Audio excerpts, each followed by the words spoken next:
London, 1605. It is a city of ghosts and shadows. The modern world thinks of this era as one of Shakespeare, of ruffs and velvet, of a golden age.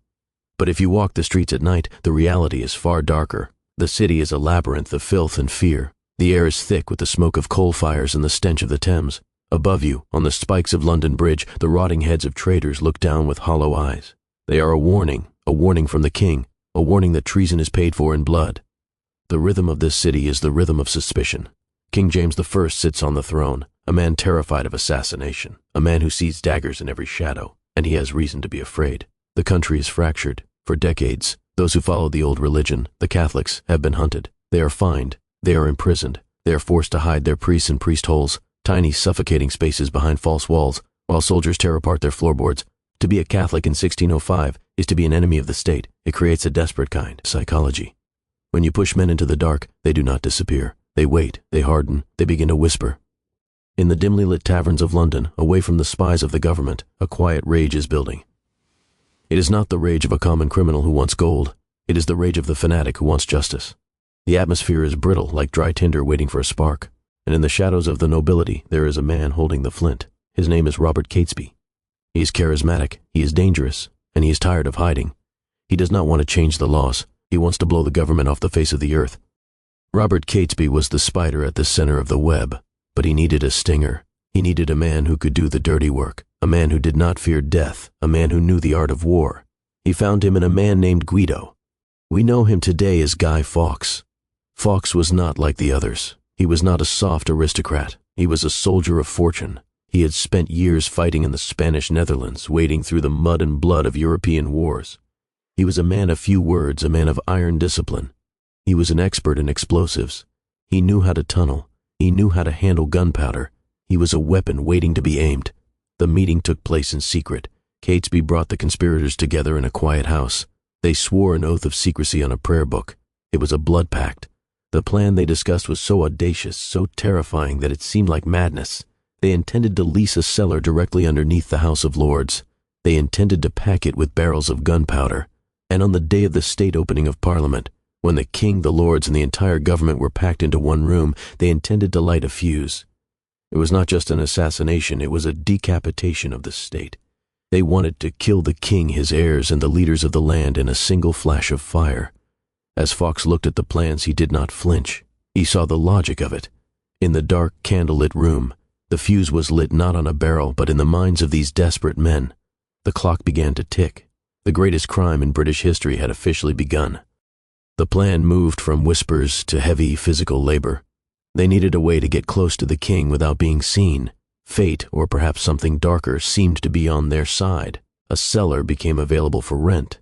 It was not just any cellar, it was an undercroft, a storage space directly beneath the House of Lords. It was damp, dark, and filled with shadows, the perfect belly of the beast. Guy Fawkes assumed a new identity. He became John Johnson, a humble servant and caretaker. He was the perfect disguise, a man invisible to the arrogance of the nobility. While the lords walked above discussing the future of the nation, John Johnson was beneath their feet preparing their end. The logistics were a nightmare of tension.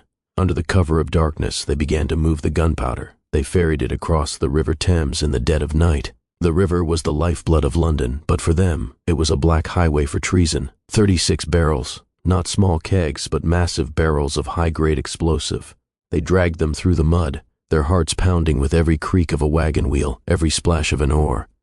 Inside the cellar, Fawkes stacked the barrels with military precision. He hid them under piles of firewood and coal, creating a facade of innocent storage.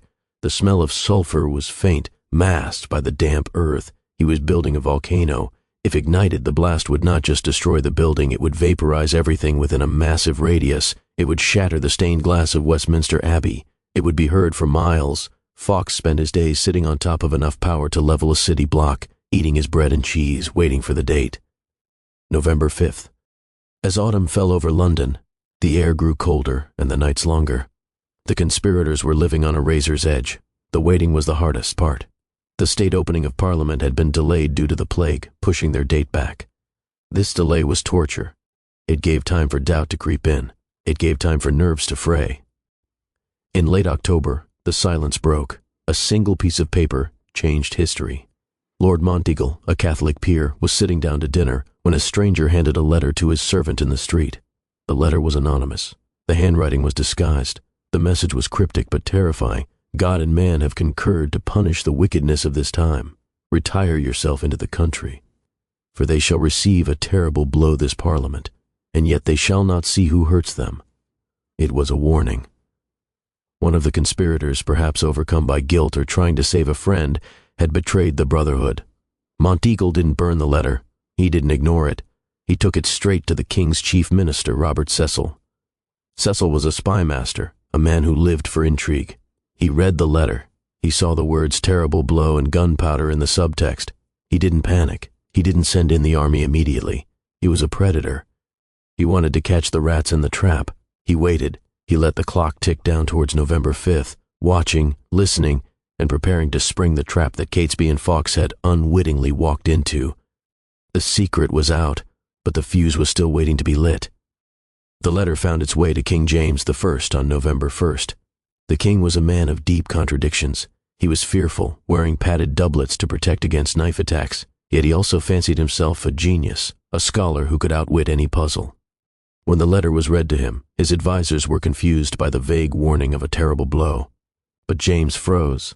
His mind went back to the death of his father, Lord Darnley, who had been murdered in an explosion in Scotland years before. Fire and powder were phobias that lived in his marrow. While his court debated, James saw what they missed. The phrase, "they shall not see who hurts them," suggested an attack from an invisible source. It suggested an attack from below. The king did not scream, he deduced. He ordered a search of the Parliament buildings, specifically the areas underneath the main chamber. But he was cautious. He did not want to cause a panic if he was wrong. He ordered a quiet inspection, a simple walk-through to check for anything unusual. Meanwhile, the conspirators were unraveling. They had heard rumors that the letter had been delivered. Some wanted to flee. They argued in hushed tones in their safe houses. But Fawkes remained stone cold. He went back to the cellar. He sat on the powder. He checked his fuse. He told Catesby that he would not leave his post until the deed was done. He was a sentinel of death, convinced that their secret was still safe behind the thick stone walls of the Undercroft. He was wrong. The eyes of the king were already turning toward the dark spaces beneath the earth. It was the afternoon of November 4th. The sun was already dipping low, casting long gray shadows across Westminster. The Lord Chamberlain, the Earl of Suffolk, led a small group of men to inspect the Parliament buildings. Among them was Lord Monteagle, the man who had received the warning letter. They moved through the corridors, checking rooms, until they came to the cellar door. They pushed it open. Inside, the air was dank and smelled of stale earth. They saw a massive pile of firewood and coal stacked high against the walls, and standing there, in the gloom, was a man. He looked like a common servant. He gave his name as John Johnson. He was calm. He didn't run. He didn't reach for a weapon. When they asked him who owned this massive stockpile of fuel, he answered smoothly that it belonged to his master, Thomas Percy. The Earl of Suffolk looked at the man, then at the pile of wood. It was an enormous amount, fuel for one house, perhaps too much. But John Johnson played his part perfectly. He was just a caretaker doing his job. The lords left. They walked back out into the light, leaving the monster alone in the dark. Fawkes must have let out a breath he had been holding for minutes. He thought he had fooled them. He thought the danger had passed. But as the Lord Chamberlain walked away, a nagging suspicion began to grow in his mind. The man in the cellar was too calm. The pile of wood was too large. And the name Thomas Percy was a known Catholic agitator. The trap was not closing, it was snapping shut. The king was not satisfied. The report of John Johnson and his pile of wood did not sit right with his paranoia. Paranoia, in this case, was a survival instinct. He ordered a second search. But this was not a casual inspection. This was a raid. He sent Sir Thomas Knivet, a magistrate with a reputation for toughness, and a band of armed men. It was now past midnight. The calendar had turned. It was officially November 5th. The city was asleep, but the cellar was not. Guy Fawkes was still there. He was dressed strangely for a caretaker working indoors. He wore a heavy cloak and boots with spurs, the attire of a man ready to ride a horse, ready to flee into the night. He held a small lantern that cast a dim, flickering glow. He checked his pocket watch, a rare and expensive item for a humble servant to own. He was counting the hours. Knivet and his men moved silently through the stone labyrinth of Westminster. They didn't knock. They burst into the Undercroft with weapons drawn. Fawkes was just stepping out of the shadows near the door. The confrontation was immediate and violent. There was a scuffle in the dark. Rough hands grabbed at the cloak. Fawkes was strong, a veteran soldier, and he fought back, but he was outnumbered. They wrestled him to the damp ground. They ripped the lantern from his hand. They bound his wrists with rope. The silence of the conspiracy was shattered by the chaotic light of torches and the shouting of guards. The man in the mask was down. They dragged him back into the cellar to see what he had been guarding. They began to tear apart the meticulously stacked woodpile. The facade crumbled instantly. Behind the faggots and the coal, they saw the barrels. 1, 2, 10, 36 barrels of gunpowder. It was enough black powder to turn the House of Lords into dust, to shatter windows miles away, and to obliterate the government of England. The magnitude of the discovery silenced the guards. They realized they were standing on a bomb that could have changed the history of the world. They searched the prisoner. In his pockets, they found the tools of his trade, slow matches and touchwood. The evidence was undeniable. He wasn't just a guard, he was the executioner. Fawkes realized the game was over. He stopped fighting. He stood tall, looking at the men with a cold, terrifying defiance. When they asked him what he was doing with so much powder, he didn't beg for mercy. He didn't make excuses. He looked them in the eye and said, "To blow you Scotch beggars back to your native mountains." He was hauled through the streets to the king's bedchamber at Whitehall Palace. It was 1 a.m. King James was awake, waiting in his nightshirt surrounded by trembling courtiers. When Fawkes was thrown before him, the king looked at the man who had tried to kill him. Fawkes remained John Johnson. He refused to give up his friends. He admitted his intent with a chilling calmness. He told the king that desperate diseases require desperate remedies. The king saw a fanatic who could not be broken by words. He knew that to get the names of the others, he would need something stronger than questions. He looked at his ministers and gave the order for the Tower of London. The Tower of London is not just a prison. It is a machine designed to break the human spirit. Guy Fawkes was taken there by river, passing under the Traitor's Gate. The water lapped against the stone steps, a sound that had been the last thing many condemned men ever heard. He was placed in the hands of Sir William Waad, the lieutenant of the Tower. Waad was a man of bureaucratic cruelty. He did not enjoy pain, but he administered it with the efficiency of an accountant. King James had sent a personal letter to the Tower. It contained a chilling set of instructions regarding the prisoner John Johnson.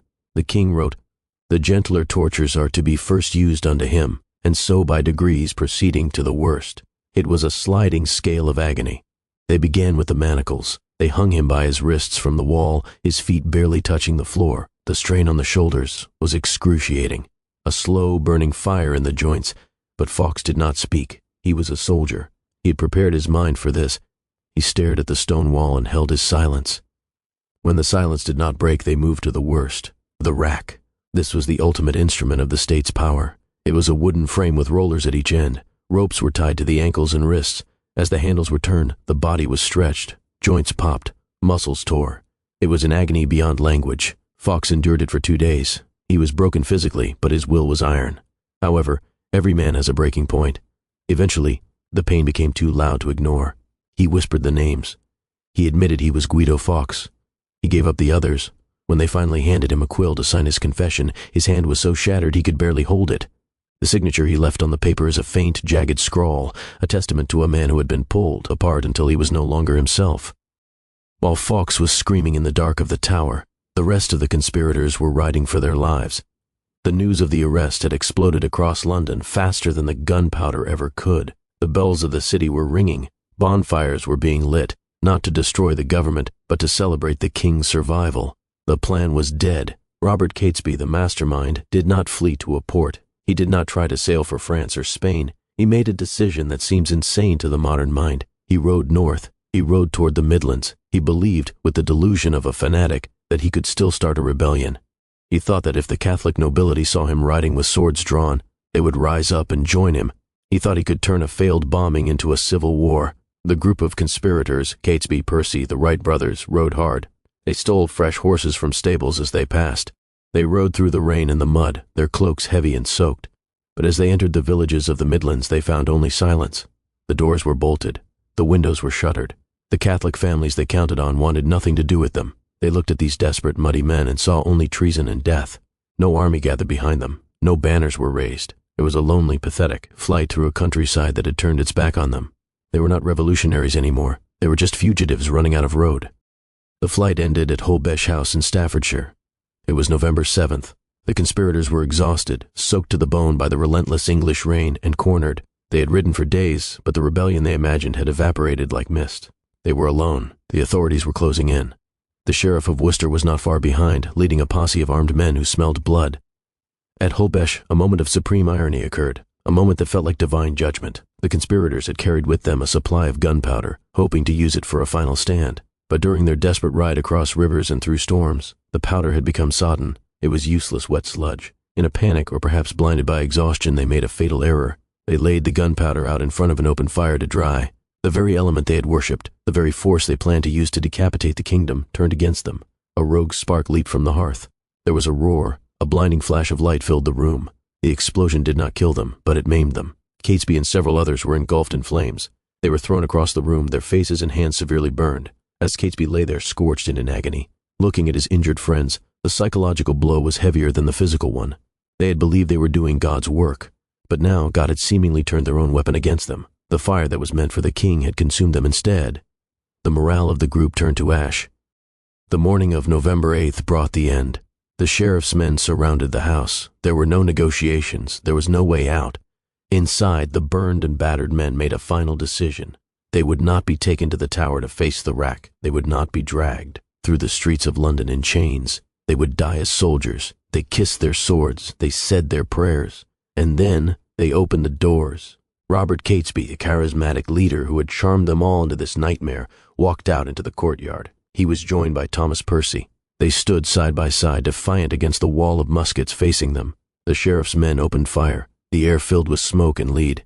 History tells us that Catesby and Percy were struck by the same bullet, or perhaps a volley that hit them simultaneously. Catesby fell. He managed to crawl back inside the house, dragging his body into the hallway. There, clutching a picture of the Virgin Mary, he took his final breath. The spider was dead. The web was torn. The surviving conspirators, those who hadn't been killed in the shootout, were tackled, beaten, and bound. They were thrown onto carts, not as heroes of a revolution, but as broken criminals. They were hauled back to London, where the Tower and the executioner's block were waiting to finish what the sheriff had started. January 1606. The survivors were brought back to London. They were paraded through the streets, not as men, but as trophies. The crowds that gathered were immense. The people of London, who had been terrified by the news of the plot, now wanted to see the faces of the monsters. They threw mud. They spat. They screamed for blood. The conspirators, men of noble birth who were used to silk and deference, were now chained to hurdles. Wooden sleds dragged behind horses through the filth of the streets. The trial took place in Westminster Hall, the very building they had intended to blow into the sky. It was a piece of theater designed by the state. The king wanted the world to see the triumph of law over chaos. Sir Edward Coke, the Attorney General, led the prosecution. He did not just accuse them, he painted them as agents of the devil. He spoke of their crime as a contagion, a sickness that had to be cut out. Guy Fawkes was there, but he was a shadow of the man who had been found in the cellar. He was gaunt, his face gray, his limbs twisted from the rack. He could barely stand. When the charges were read, the men offered feeble defenses. They spoke of the persecution of Catholics, of their duty to God. But the court was stone. There was no mercy in that room. The verdict was never in doubt. They were all found guilty of high treason. The sentence pronounced was the most brutal the law could devise. They were to be hanged, drawn, and quartered. It was a sentence designed not just to kill, but to obliterate the human form. The execution was split over 2 days to maximize the spectacle. On January 30th, the first group, Digby, Robert Winter, Grant, and Bates, were taken to St. Paul's churchyard. The city had turned into an arena. Thousands of people packed the streets, climbing onto roofs and hanging out of windows to get a better view of the slaughter.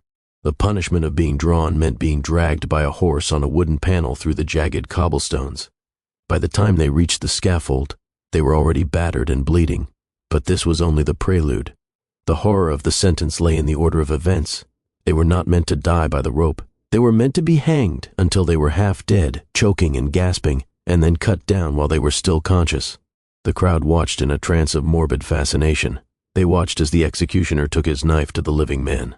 The details are difficult for the modern mind to comprehend. The men were castrated, their stomachs were sliced open, and their entrails were pulled out and burned before their dying eyes. Finally, the axe fell, severing the head. The body was chopped into 4 quarters. It was a butchery performed with the precision of a ritual. The state was demonstrating that it owned the bodies of its subjects completely. The blood that flowed in St. Paul's churchyard was a message written in red. This is the price of striking at the king. The sun rose on January 31st, 1606. bringing no warmth to the frozen ground of London. It was the second day of the slaughter. The venue changed from St. Paul's to the Old Palace Yard at Westminster. The location was chosen for its cruel irony. The scaffold was erected directly in the shadow of the House of Lords. The condemned men were to die staring at the very building they had failed to destroy. The remaining conspirators, Thomas Winter, Ambrose Rookwood, Robert Keyes, and finally Guy Fawkes, were dragged onto the hurdles. The journey from the tower was a gauntlet of noise and filth. The crowd was even larger than the day before. They pressed in tight, eager to see the man who had been found with the matches, the devil of the vault. Winter, Rookwood, and Keyes went first. They climbed the ladder with varying degrees of composure. They spoke their final words, asking for forgiveness from God, but often refusing to ask forgiveness from the king. The executioner went about his grim work. The rope tightened, the knife flashed, the air was thick with the copper smell of blood and the smoke of the fires used to burn the organs. The crowd roared and gasped in a rhythm of collective violence, but through it all, one man waited at the back of the line. Guy Fawkes watched his friends die. He watched the butchery that awaited him. He stood in the mud, his body ruined by the torture of the rack, waiting for his turn to ascend the stage. Finally, the executioner called for Guy Fawkes. He was the finale, the main attraction. But the man who stepped forward was a wreck. The torture in the tower had left his legs so weak they could barely support his weight. He could not climb the ladder to the gallows on his own. The executioner and his assistants had to help him, dragging him up the wooden steps like a sack of grain. He stood on the platform, the noose heavy around his neck. The crowd fell silent. They wanted to hear the monster speak. Fawkes mumbled a short prayer. He asked for forgiveness from the king and the state, a final concession from a broken man, but his mind was still sharp. He looked at the rope. He looked at the drop. He knew what was coming next, the cutting down while alive, the knife in the belly, the agony of the quartering. And then Guy Fawkes committed his final act of rebellion. As the executioner stepped back to kick away the ladder, Fawkes didn't wait. He summoned the last ounce of strength in his broken body and jumped. He leaped from the scaffold with a violent force. The drop was sudden and hard. The rope snapped tight. The crowd heard the sickening crack of bone. His neck broke instantly. He died in a split second, swinging in the cold air. It was a final victory. By killing himself with the fall, he had cheated the state. He had cheated the executioner, the pleasure of torturing him while he was still alive. He was dead before the knife could touch him. The crowd groaned in disappointment, but the law was relentless. Even though he was a corpse, the ritual continued. His lifeless body was cut down, stripped, and quartered. His head was dipped in tar and placed on a spike, a silent sentry raised high above the city to rot in the wind. The bodies were gone, chopped into pieces and boiled in cumin and aniseed to preserve them, then sent to the four corners of the kingdom as grim warnings. But the heads remained in London. They were placed on tall wooden pikes and set atop London Bridge and the Parliament buildings. For months, the citizens of London walked beneath the rotting faces of the men who had tried to kill them. The birds pecked at the empty eye sockets. The sun turned the skin to leather. They became part of the city's architecture, a daily reminder of the price of treason. But the king's thirst for justice was not yet slaked. He believed the conspiracy went deeper than just a few desperate soldiers. He turned his eyes toward the priests, the Jesuits, the spiritual leaders of the Catholic underground. Specifically, he hunted Father Henry Garnet. Garnet had not carried a sword. He had not stacked gunpowder. But he had known. Catesby had confessed the plot to him in the sanctity of a confession. Garnet was trapped in a moral impossible dilemma. By the laws of his church, the seal of the confessional is absolute. He could not betray a secret told to him by a penitent sinner, not even to save the king. But by the laws of England, silence was treason. When they captured Garnet, they didn't care about his theology. They put him on trial for what he kept hidden in his mind. He was found guilty. On May 3, 1606, he too was executed in St. Paul's churchyard. His death proved that in the eyes of the state, silence was just as deadly as gunpowder. The noose tightened around the neck of every Catholic in England. The plot had not liberated them, it had doomed them. In the weeks following the executions, Parliament passed a new law, the Observance of 5th November Act. It mandated that every year, on the anniversary of the failed plot, the church bells would ring, and the people would light bonfires to give thanks to God for the king's survival. It was the birth of a tradition that would last for centuries. But in the beginning, it was not a celebration. It was a demonstration of loyalty. To not light a fire was to look suspicious. The irony of history began to take shape. Robert Catesby was the mastermind. He was the charismatic leader, the one who recruited the men, the one who drove the plot forward. But history forgot him. The crowd focused on the man found in the cellar, the man in the cloak, the man with the lantern. Guy Fawkes became the face of the terror. Children began to make effigies out of straw and old clothes. They called them guys. They dragged them through the streets, begging for a penny for the guy, before throwing the dummy onto the bonfire to be consumed by flames. The real human tragedy was replaced by a ritual. The name Fawkes became synonymous with treason, detached from the man who had actually lived and breathed. He became a caricature, a mask, a spook story to tell in the dark. The plot that was designed to bring down the government had instead created a holiday that strengthened it. The Gunpowder Plot did not end when the heads were placed on spikes. It burrowed deep into the subconscious of the nation. It created a phantom that still walks the halls of power today. Every year, before the state opening of Parliament, a strange ritual takes place. The yeomen of the guard, dressed in their red and gold uniforms, take old-fashioned lanterns and descend into the cellars beneath the Palace of Westminster. They check the shadows. They check the corners. They are looking for a man who has been dead for 400 years. It is a ceremony of remembrance, but it is born of a genuine terror that never quite faded. The fear that beneath the veneer of civilization, beneath the laws and the speeches, there is something combustible waiting to ignite. For centuries, Catholics in England remained the enemy within. They were barred from practicing law, from being officers in the army, from voting. The 36 barrels of powder cast a long, oppressive shadow that ruined lives for generations. The ghost of Guy Fawkes became a boogeyman.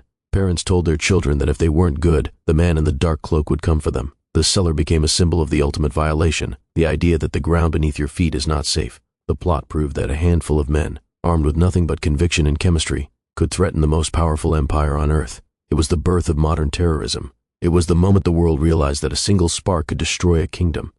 Time is a strange sculptor. It twists and changes the shape of history. Today, if you walk through the streets of London, or New York, or Hong Kong during a protest, you will see his face. But it is not the face of the tortured soldier who died in 1606. It is a stylized, smiling white mask with a thin mustache and a pointed beard. The face of Guy Fawkes has been stolen. It has been transformed from a symbol of religious extremism into a symbol of anarchy and rebellion against the state. The man who wanted to install a theocratic regime is now the poster child for freedom. It is the ultimate irony. The traitor has become the hero. The terrorist has become the martyr. When people wear that mask, they are wearing the face of a man who is willing to kill thousands of innocents to make a point. But perhaps that is the true legacy of the Gunpowder Plot. It forces us to ask the uncomfortable question, what is the difference between a terrorist and a freedom fighter? It depends on who writes the history books. As the bonfires burn every November 5th and the fireworks explode in the sky, mimicking the blast that never happened, we are asked to remember. But we must be careful what we remember. We are not just remembering a failed crime. We are remembering the fragility of order. We are remembering that there is always a man in the dark, holding a match, waiting for the world to look away. This has been a journey into the explosive history of treason, to uncover more secrets buried in the archives of time, and to walk the fine line between history and horror. Please subscribe to the Crimson Files. Until next time, watch the shadows.